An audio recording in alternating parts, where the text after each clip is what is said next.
तो हम लोग इंतजार कर रहे थे कि भारत को वीटो पावर मिलने वाली है और भारत जल्द ही यूनाइटेड नेशन का परमानेंट मेंबर बनने वाला है। लेकिन इन सब की बात चल ही रही थी कि इसी बीच भारत और इजराइल ने मिलकर यूनाइटेड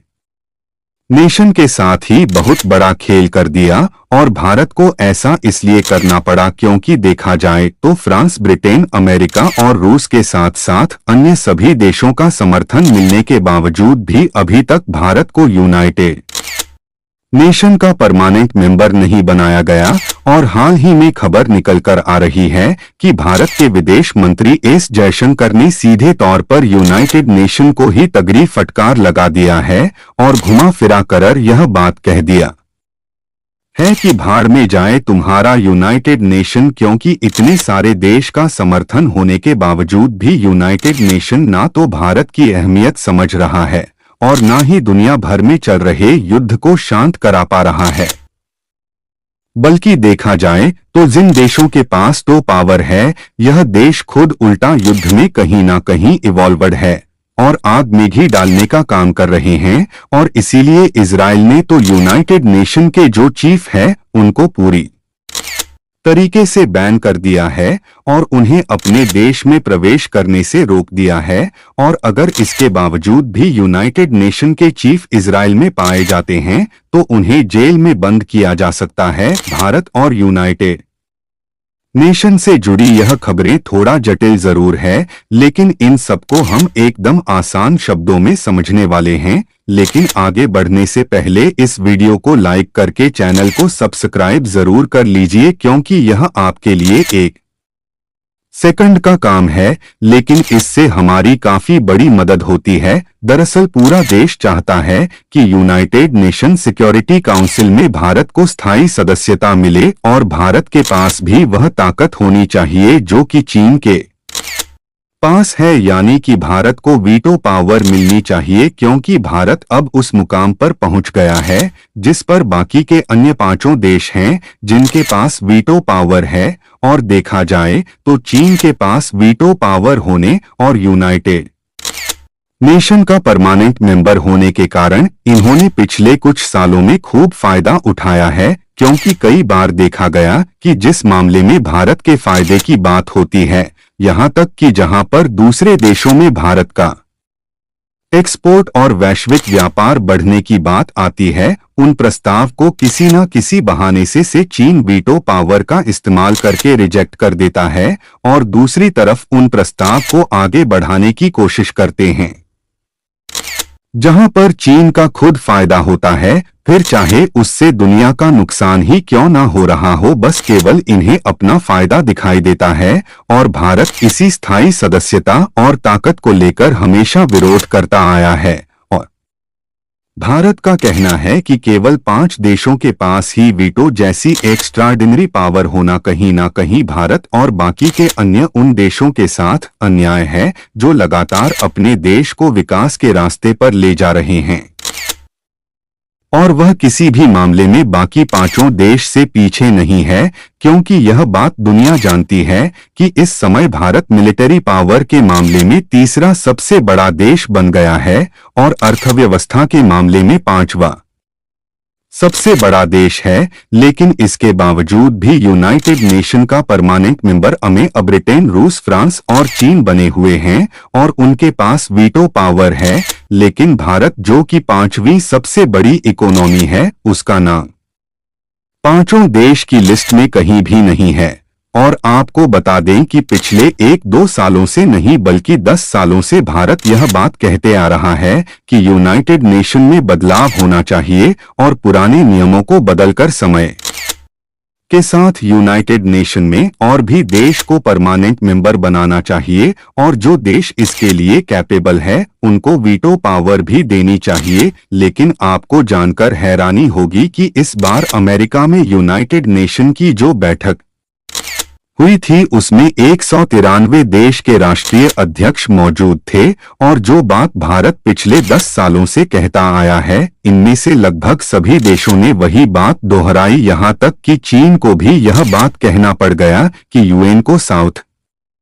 एशिया की ताकत को समझकर स्थायी सदस्यों की संख्या बढ़ानी चाहिए। हालांकि चीन ने डायरेक्टली तो भारत का सपोर्ट नहीं किया, लेकिन साउथ एशिया का नाम लेकर अपनी बात को आगे बढ़ाया, जिससे कुछ ऐसा माहौल देखने को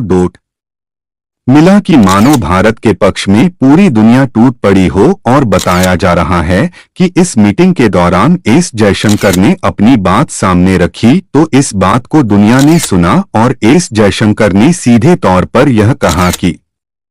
दुनिया के सभी देश चाहते हैं कि यूएन में बदलाव होना चाहिए और उसमें भारत को जरूर शामिल किया जाना चाहिए, लेकिन शायद इन सब के बावजूद भी यूनाइटेड नेशन की आंख नहीं खुली और उनके साथ जो होना बाकी रह गया था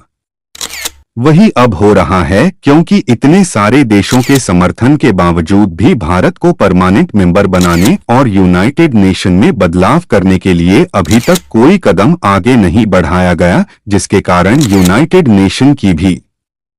मुसीबत बढ़ती हुई देखी जा रही है। क्योंकि एक तरफ तो भारत यूनाइटेड नेशन पर भारी पड़ रहा है और दूसरी तरफ इजराइल भी यूनाइटेड नेशन के खिलाफ उतर गया है। और आज ही खबर निकल कर आ रही है कि भारत के विदेश मंत्री एस जयशंकर ने यूनाइटेड नेशन को फटकार लगाते हुए एक पुरानी कंपनी बताया, जो कि मार्केट और बदलते समय के साथ बदलना नहीं चाहती और अपने पुराने नियमों के साथ आगे बढ़ना चाहती है, जो कि पूरे तरीके से कबाड़ी हैं। और वैसे भी देखा जाए तो यूनाइटेड नेशन के जो स्थायी सदस्य देश है, उनमें से कुछ देश पहले भी आग में घी डालने का काम करते थे और अब भी वही पुरानी रणनीति लेकर आगे बढ़ रहे हैं। और उसके बाद आप इस दूसरी रिपोर्ट को देखिए, जिसने यूनाइटेड नेशन का पर्दे के पीछे छिपा काला चेहरा दुनिया के सामने खोल दिया है। क्योंकि एस जयशंकर ने दुनिया से यह सवाल कर लिया है कि इस समय दो बहुत बड़े तनाव और युद्ध चल रहे हैं, लेकिन यूनाइटेड नेशन कहाँ शांत बैठा है। यानी कि यूनाइटेड नेशन वही पुरानी कंपनी है जो कि युद्ध को शांत तो कर नहीं पा रही, बल्कि देखा जाए तो सीधे तौर पर यूनाइटेड नेशन के उन परमानेंट मेंबर द्वारा युद्ध को बढ़ावा दिया जा रहा है जिनके पास वीटो पावर भी है। आपको बता दें कि केवल यूनाइटेड नेशन पर भारत ही भारी नहीं पड़ रहा है, बल्कि उससे ज्यादा अब इजराइल भारी पड़ रहा है। क्योंकि हाल ही में ईरान के द्वारा जो इजराइल पर भयानक अटैक हुआ है, उसका आरोप इजराइल ने सीधे तौर पर यूनाइटेड नेशन के चीफ पर लगाया है। इजराइल का कहना है कि यूनाइटेड नेशन के जो चीफ है, उन्होंने इजराइल में बलात्कारियों और हथियारों का समर्थन किया है। इसीलिए इजराइल ने यूनाइटेड नेशन के चीफ को पर्सोना नॉन ग्रा की कैटेगरी में डाल दिया है, यानी कि यह किसी भी सूरत में इजराइल में प्रवेश नहीं कर सकते। फिलहाल इजराइल में यूनाइटेड नेशन के चीफ जाएं या न जाएं यह तो दूर की बात हो गई, लेकिन इस आरोप से यूनाइटेड नेशन पर जो धब्बा लगा है वह सदियों तक नहीं मिटने वाला। और इतना ही नहीं, बल्कि फ्रांस जो कि यूनाइटेड नेशन का परमानेंट सदस्य है, इसे भी ठीक आईना इजराइल ने दिखा ही दिया। दरअसल इस समय जो आपको इस मैप में 7 पॉइंट हाईलाइट दिखाई दे रहे हैं, इन 7 एरिया के आतंकी संगठन से इजराइल अपने हित के लिए लड़ रहा है। फिर भी हाल ही में फ्रांस ने इजराइल को हथियारों की सप्लाई बंद कर दिया। साथ ही फ्रांस ने और भी वेस्टर्न कंट्रीज से इसकी डिमांड कर रहा था, लेकिन इजराइल ने फ्रांस को उल्टा जवाब देते हुए सीधा कह दिया है कि हम यह लड़ाई अपने हित के लिए लड़ रहे हैं और हम आतंकवादी संगठनों को मिटा रहे हैं, जो कि दुनिया के सभी देशों के लिए खतरनाक है। ऐसे में कोई देश हमारा साथ दे या ना दे, लेकिन हम युद्ध को जीत कर ही रहेंगे। फिलहाल आपको क्या लगता है कि यूनाइटेड नेशन पर इतना जो आरोप लगाया जा रहा है, इन सबसे यूएन पर कोई फर्क पड़ेगा या नहीं? अपनी राय कमेंट में जरूर बताएं और इस वीडियो को एक लाइक करके अपने मित्रों तक शेयर जरूर करें ताकि उन्हें जानकारी मिल सके। इसी तरह और भी नॉलेजेबल वीडियो देखने के लिए चैनल को सब्सक्राइब करके बेल आइकन को ऑल पर जरूर सेलेक्ट करें। जय श्री राम।